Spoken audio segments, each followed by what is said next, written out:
या कार्यक्रमाचा लाभ घ्यावा व त्यांचे विचार उपस्थित झालेले आहेत. आपलं या ठिकाणी मनपूर्वक हार्दिक स्वागत होत आहे. सातारा जिल्हा राष्ट्रीय काँग्रेस BC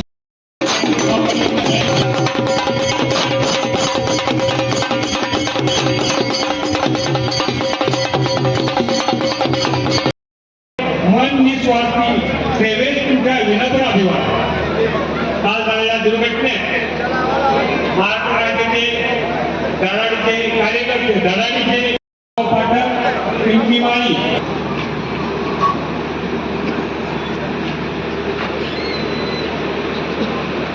धन्यवाद.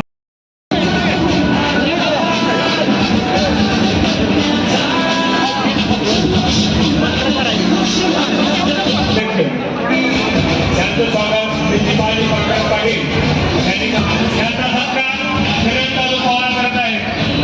श्रीकांत पाटील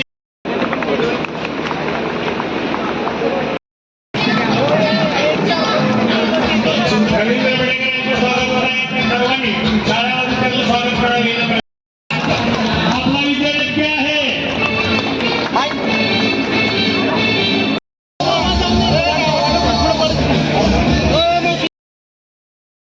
काँग्रेसला निवडून द्यायचं आहे एवढीच विनंती करतो आम्ही मानतो. तर मी सांगितलं मित्रा आंधळ माणूस सुद्धा सांगेल की या भागातलं नामदेव अप्पांची मंडळी आणि श्रीकांत पाटील असंख्य मतानं विजय होणार आहे. पक्षाचा पृथ्वीराज बाबांचा एकत्रितपणे एक संकल्प करूया. ते हाताच्या पंजावर मतदान करून काँग्रेस पक्षाचा झेंडा हा गल्लीपासून दिल्लीपर्यंत आपण फडकूया.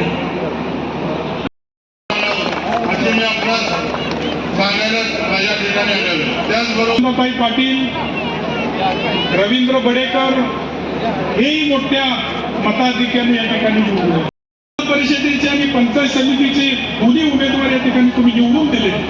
तर विकासाची गती सुद्धा याच्यापेक्षा जास्त. त्याचप्रमाणे या ठिकाणी जे उमेदवार दिलेले आहेत नामदेव अप्पांच्या मंडळी सुनंदाबाई यांना तिकीट दिलेलं. खरं तर आपण पाहिलं नामदेव अप्पांचा इतिहास अतिशय कष्टाळू अतिशय प्रामाणिक कार्यकर्ता म्हणून त्यांची नोंद या विभागामध्ये सायकलवरून दूध विकणारा एक कार्यकर्ता उपस्थित आहे. ते फक्त श्रीमती सोने गांधी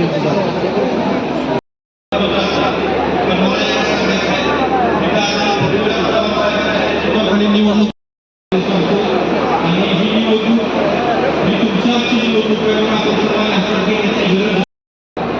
त्या ठिकाणी डोळवाडीचे नवनिर्वाचित सोसायटीचे चेअरमन बाळासाहेब गंगवणे यांच्या सहर्ष स्वागत करतो.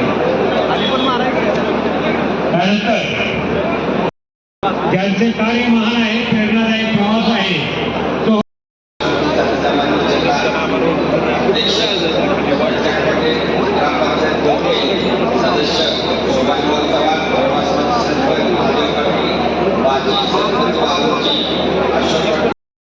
आणि वारूंची पंचायत समिती गणातून रवींद्र सर्जेराव बडेकर यांची उमेदवारी आहे. तसे जकीरवाडी पंचायत समिती गणातून श्रीकांत पांडुरंग पाटील विजयानंद.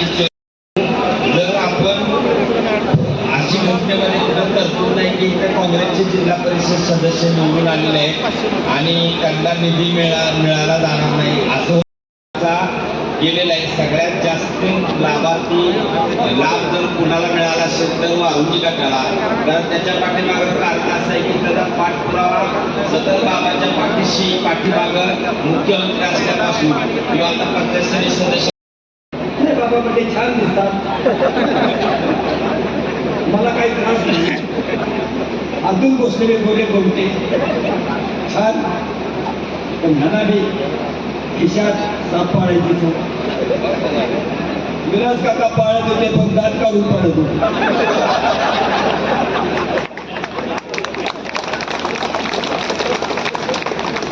आम्हाला त्याची कल्पना नव्हती. बाबा म्हणजे सुरसुळीत दिसतंय काही चावणार नाही. बाबा ही साप चावणारी गॅरेंटी. काय कधी केलं होतं पृथ्वीराज चव्हाणांनी तुम्हाला की प्रतिनिधी दिला 24 वर्ष तुमच्याकडे बलकापूर नगर परिषद ठेवली. तुमचे वडील 12 वर्ष आमदार राहिले. एक काकीने सांगितलं की आता कुणी राजकीय पोळपाडच नाही. एका शेतकऱ्याच्या मुलाला भास्करराव शिंदेला आमदार केलं. त्याची पुनर्वसन झालं. त्या आनंदराव राहिलेले माझी एक मोठी जाहीर सभा या ठिकाणी आयोजित करून या मतदारसंघाच्या मतदारांना काँग्रेस पक्षाचे विचार आणि उमेदवारांची ओळख करून देण्याकरता आम्ही विचार केला. खरं म्हणजे स्वर्गीय यशवंतराव चव्हाणांनी सत्तेचं विकेंद्रीकरण करण्याकरता पंचायत राज्य संस्थांची संकल्पना मांडली. लोकसभा आणि विधानसभेला एक कायदे मंडळ आहे. तिथं कायदे करायचे असतात. विकासाचं काम हे स्थानिक पातळीवरच्या स्थानिक स्वराज्य संस्थांनी ग्रामपंचायत असेल, पंचायत समिती असेल, जिल्हा परिषद त्यांनी करायचं. त्यामुळे ही निवडणूक खरं म्हणजे तुमच्या ग्रामीण विकासाची निवडणूक आहे. यातूनच नेतृत्व पुढे येतं. विलासराव देशमुखांनी त्यांच्या गावचे सरपंच म्हणून आपल्या कारकिर्दीला सुरुवात केली. महाराष्ट्राच्या मुख्यमंत्री पदापर्यंत गेले. म्हणून मग राजीव गांधींनी कायदा केला. दर 5 वर्षाला स्थानिक स्वराज्य संस्थांच्या निवडणुका झाल्याच पाहिजे. स्वर्गीय यशवंतराव संकल्पना राजीव गांधी संविधानात्मक दर्जा दिला. भाजप सरकारने गेली 8 वर्ष स्थानिक स्वराज्य संस्थांच्या निवडणुका घेतल्या. सगळे अधिकार लोकांच्या हातात दिले. मुख्यमंत्र्यांच्याकडे गेले, मंत्र्यांच्याकडे गेले. स्थानिक प्रतिनिधीला त्यांनी मोठं होऊ नये. महिलांनी आपल्या विकासाची कामं काय करायची गरज नाही. सरकार अधिकारी सांगतील तेच काम होईल. आता निवडणूक होत्या त्या फडणवीसांना पाहिजे होत्या म्हणून नाही होत. सुप्रीम कोर्टाने आदेश दिला, तंबी दिली की जानेवारी महिन्यात निवडणुका सगळ्या घ्यायला तर तुमचं सरकार दरखास्त करून टाकू म्हणून होतं. तरी पण 1-2 दिवस पुढे ढकलण्याचं चाललंच काय. म्हणून या आपल्या गावच्या विकासाकरता निवडणुका महत्वाच्या. आज उमेदवार सुनंदाताई या नामदेव अप्पांच्या पूर्वीचे पत्नी आहे. नामदेव अप्पांनी पंचायत समिती सदस्य अतिशय उत्तम काम केलेलं आहे. तुम्हाला जरा परिचय नाही का, त्या भागाचे पंचायत समिती सदस्य कोविडमध्ये त्यांनी काम केलं. प्रचंड मोठा निधी आणला. अजून लोक आठवण करतात. विरोधकांचा प्रचार चाललाय, आमचं सरकार दिल्लीत आहे, आमचं सरकार मुंबईत आहे, फंड कुठला आणणार. अरे घटनेनं प्रत्येक स्तरावरच्या प्रतिनिधीला फंड देण्याचा अधिकार दिलेला आहे. तो कोणी हिरावून देऊ शकत नाही. मी गेली 15 वर्ष 10 वर्ष सत्तेत नव्हतो, पण आम्ही फंड आणण्याचं काही कमी केलं नाही. पण मिळतो तो अधिकार आहे, आमचा संविधानिक अधिकार आहे.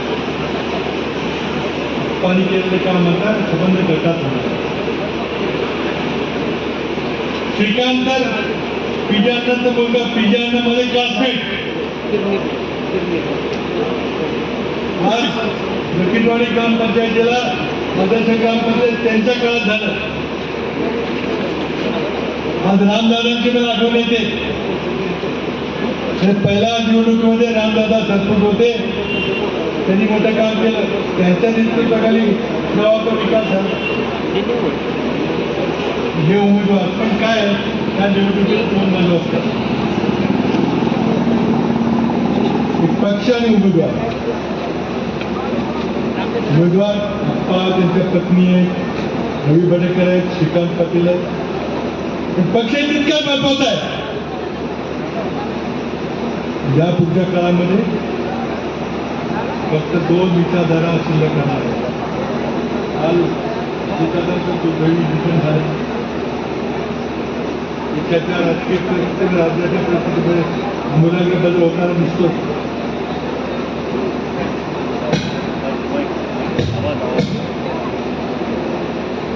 देशात 2 विचारधारा काय मिळाल्या आहेत. एक समतेवर आधारित शिव फुले आंबेडकर महाराज समतेचं राजकारण सर्वजण समभाव. दुसऱ्या बाजूला वर्ण व्यवस्थेवर आधारित मनोवादी संस्कृती. 2% लोकांनी 98% लोकांची मिळवणूक केली. त्यांच्या पोटात दुखत आहे. पुन्हा ती मनोवादी संस्कृती आणायची. या निवडणुकीत सवाल आहे की तू फडणवीसच्या पक्षाला मदत देणार तर बहुजन समाजाच्या नेत्याच्या मागे उभा राहणार. म्हणून मला विनंती करायची, प्रचंड मोठा जनसमुदाय बघितला तो निवडणुकीचा निकाल काय लागणार याच्याबद्दल काय फार काय विचार करायची गरज नाही. गद्दारांची पार्टी आज तुमच्याकडं मत मागायला आलेली असतील. एका माणसाची गद्दारी काही दुसऱ्याची पण गद्दारी करणार, जनतेची पण गद्दारी करणार. गद्दारांना मदत द्यायची प्रामाणिक विचारांनी बदलायचा आशा आहे. म्हणून मी एक बोलता विनंती करतो की येत्या निवडणुकीत राज्य पंचायतच्या जिल्हापरिषद बसणार तिन्ही उमेदवारांना प्रचंड बहुमत आहे. जय हिंद, जय महाराष्ट्र.